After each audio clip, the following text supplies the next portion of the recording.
These are my note cards.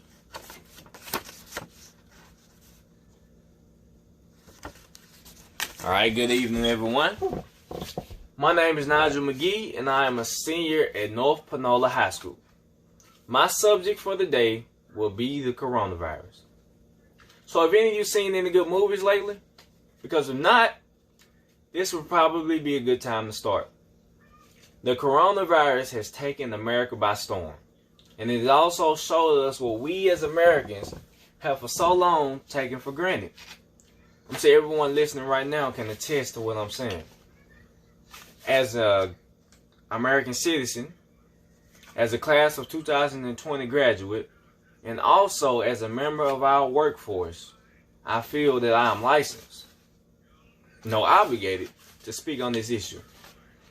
The coronavirus has affected America socially, emotionally, and economically.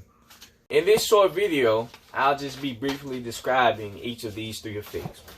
So without a doubt, the coronavirus has had a profound impact on the American way of life socially. The coronavirus can be spread through air or through contact with another human being. So what's the best way to stop from getting the virus that can be spread by basically being in someone's presence? It's a simple answer. Stay away from people. The government has urged American citizens to adopt a policy called social distancing. And that's exactly what it sounds like. Staying away from other people and stop the spread of the coronavirus. According to the article created by Alliston Aubrey and Maria Godoy, the White House has encouraged American citizens not to be in groups of people of 10 or more. So how exactly does this affect Americans? Well, for myself, my graduation and prom are on the line. You can't go out with your friends anymore and hang out too much. And simple gestures like waving and giving somebody a hug is frowned upon. And what's happening is more and more people are shifting to an online method of communication.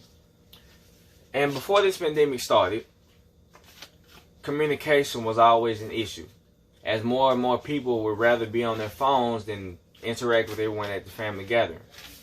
New York Times writer Kevin Ruse says, "The digital tools can help strengthen our real-world ties if we use them correctly." So will this just be a temporary effect during the pandemic, or will it continue to last even after the pandemic is long and past? Now that we've described the social aspects of the coronavirus, let's take a look at it emotionally.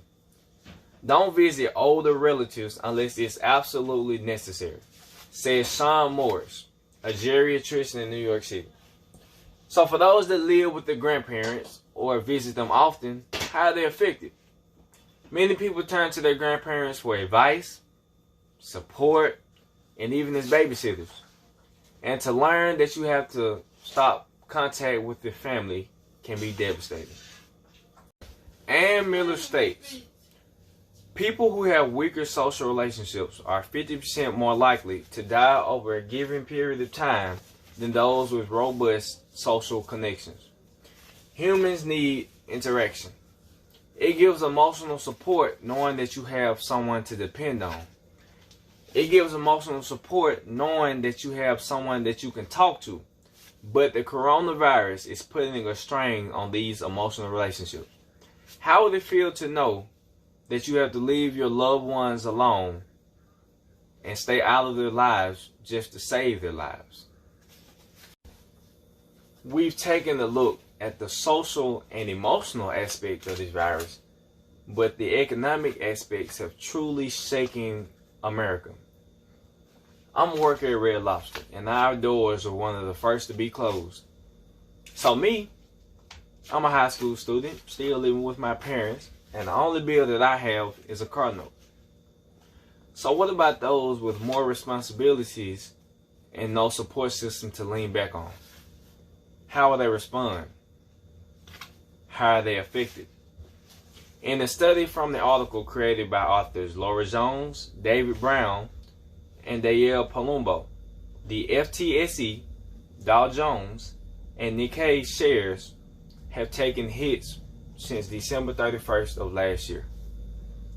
As mentioned in Heather Loan's New York Times article, the Federal Reserve has dropped all interest rates to 0% and will spend $700 billion in government and mortgage-related shares.